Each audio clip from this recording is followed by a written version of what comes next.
নমস্কার। নমস্কার। আপনি? আমি আইডিসি ব্যাংক থেকে আসছি। ও, আপনি এত কষ্ট করে এলেন কেন স্যার? আমি গত সপ্তাহে আপনাদের ব্রাঞ্চে গিয়েছিলাম, মানে একটু অসুবিধের জন্য। মানে আসুন না স্যার, ভেতরে আসুন।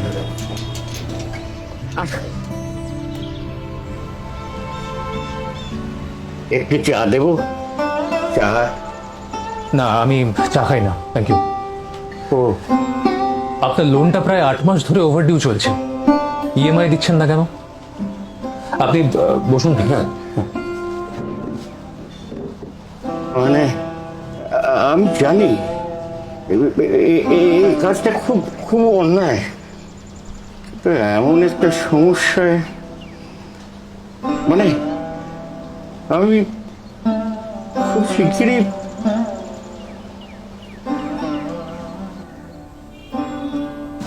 আমার স্ত্রী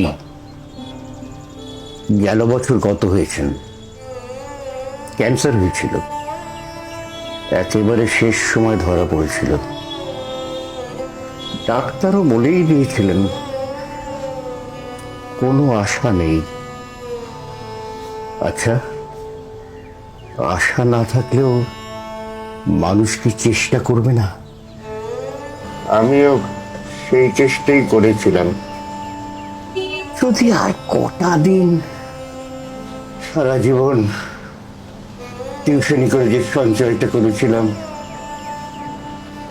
তা এতেই শেষ।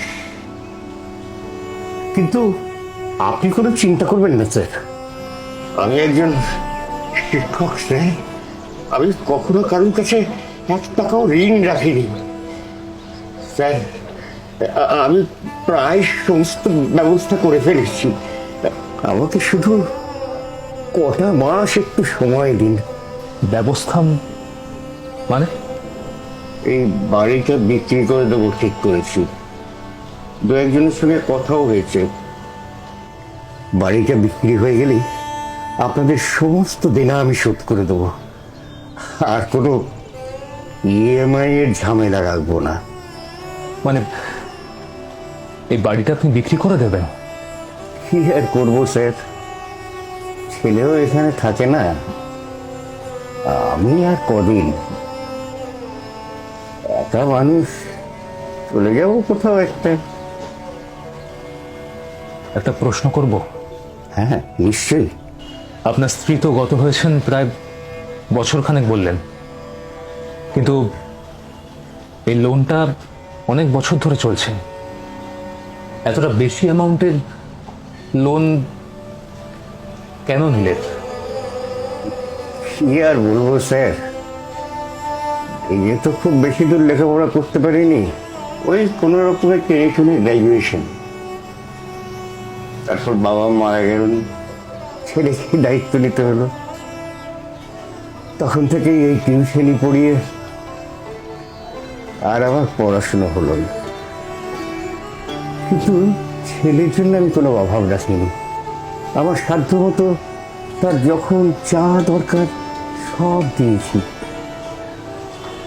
শেষে বিদেশ যাত্রার কথা এলো, তখন আমার সাথে আর কুলোলো না, সেই জন্যই ওই ব্যাংক থেকে টাকা নিয়ে। আসলে কি জানেন স্যার, আমার মনে হচ্ছিল আমি যেন বিদেশে গেছি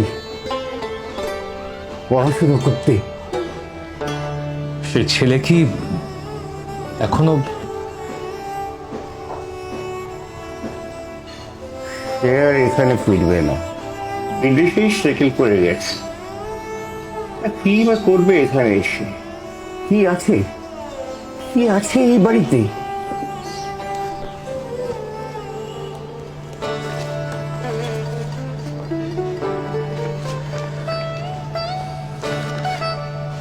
এই কাগজটায় আপনি সাইন করে দিন প্লিজ।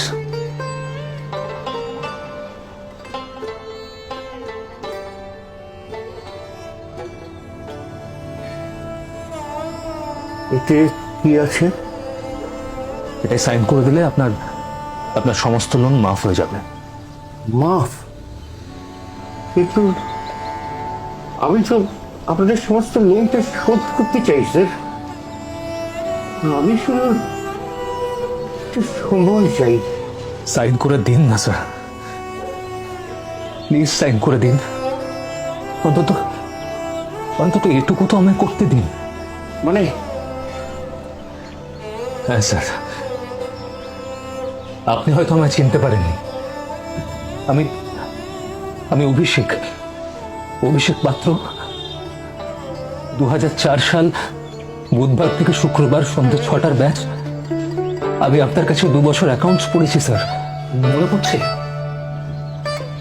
আপনাকে মাইনে দেওয়ার মতো সামর্থ্য আমার তখন ছিল না। যখন অন্য ছেলেমেয়েরা আপনার মাইনে দিত, তখন আমি ওইখানে বসে বইয়ের মধ্যে মুখ গুজে চুপ করে বসে থাকতাম। আপনি কিন্তু সবই জানতেন স্যার, সবটাই বুঝতেন। তবু একটা দিনের জন্য আপনি আমার কাছ থেকে মাইনে নেননি। আপনি পড়িয়ে গেছেন। আজকে আমি যতটুকু যেখানে যতটুকু আমি যা করতে পারছি সবই তো আপনার জন্য স্যার, শুধুমাত্র আপনার জন্য। সেদিন যদি আপনি আমার কাছে না এভাবে না থাকতেন, তাহলে আমি আজকে এই জায়গায় আসতেই পারতাম না। শিক্ষকের ঋণ কখনো শোধ করা যায় না, এটা তো আপনি একদিন বলেছেন। আমি স্যার, অন্তত এটুকু তো করতে দিন আমায়। আপনি এই কাগজটাতে সাইন করে দিন।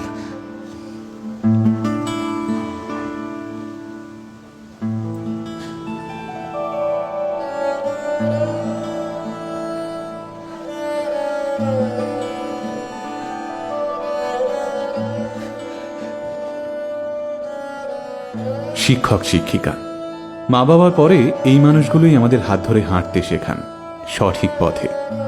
না, ওদের সঙ্গে আমাদের কোনো রক্তের সম্পর্ক থাকে না। তবুও আমরা জীবনে কোনো সাফল্য অর্জন করলে ওদের চোখ জলে ভরে ওঠে।